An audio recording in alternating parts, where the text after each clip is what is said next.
Hari ini yuk kita ngomongin sejarah. Kalau biasanya kita tahu pembabakan masa atau periode itu ada seperti zaman Paleolitikum, Mesolitikum, dan Neolitikum. Atau di Indonesia kita kenal dengan masa prasejarah seperti zaman batu dan zaman logam. Nah, kalau di Jepang gimana ya pembagian masanya? Yuk simak sampai habis. Yang pertama ada periode Jomon yang merupakan periode paling awal dalam sejarah Jepang, berlangsung sekitar 14.000 sebelum Masehi sampai 300 sebelum Masehi. Nama Jomon punya arti corak tali yang diambil dari pola hiasan pada tembikar yang dibuat sama masyarakat di kala itu. Ciri khas dari periode ini adalah kehidupan yang semi-nomaden. Masyarakat Jomon hidup sebagai pemburu, pengumpul, dan nelayan. Mereka manfaatin alam buat bertahan hidup kayak berburu hewan liar, memancing di laut, dan ngumpulin hasil hutan kayak buah-buahan dan kacang-kacangan. Pada masa Jomon, masyarakat mulai tinggal di pemukiman kecil yang dibangun di pinggir sungai atau laut. Meskipun masih sering berpindah-pindah, mereka hidup dalam kelompok kecil yang sederhana dan belum tahu tentang sistem pertanian. Tapi mereka udah nunjukin kemampuan dalam bidang kerajinan tangan dan nyiptain alat-alat baru yang cukup maju. Selain itu, masyarakat Jomon juga dikenal dengan peninggalan budaya spiritual berupa figur tanah liat yang disebut dogu. Dogu ini diyakini memiliki fungsi ritual atau kepercayaan tertentu, mungkin berkaitan dengan kesuburan atau perlindungan. Periode Yayoi berlangsung sekitar 300 sebelum Masehi sampai 250 Masehi.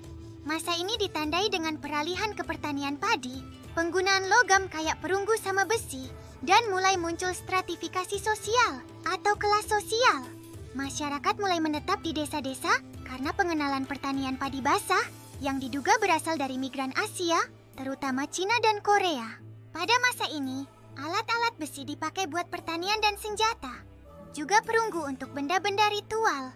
Klan-klan kuat mulai memimpin wilayah, dan kontak dengan Cina dan Korea membawa pengaruh budaya serta teknologi. Senjata dan konflik antar kelompok juga mulai muncul, menandakan adanya persaingan untuk lahan. Periode Kofun berlangsung sekitar 250 Masehi sampai 538 Masehi. Pada masa ini ditandai dengan pembangunan Kofun atau gundukan makam besar buat para pemimpin. Periode ini menandai dominasi klan Yamato yang menjadi fondasi kekaisaran Jepang. Selama periode ini, Jepang menjalin hubungan dengan Cina dan Korea, memperkenalkan budaya Tiongkok, teknologi besi, dan agama Buddha. Periode Asuka berlangsung sekitar 538 Masehi sampai 710 Masehi.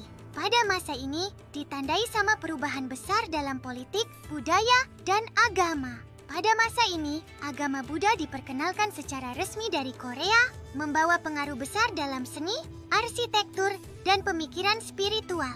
Pemerintahan Jepang juga mulai memakai sistem pemerintahan Tiongkok, seperti birokrasi yang lebih terorganisir.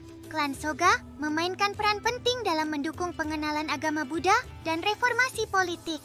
Reformasi Taika yang terjadi pada tahun 645 Masehi adalah salah satu perubahan besar yang mengubah sistem tanah dan memperkuat kekuasaan kekaisaran. Periode Nara berlangsung sekitar 710 Masehi sampai 794 Masehi.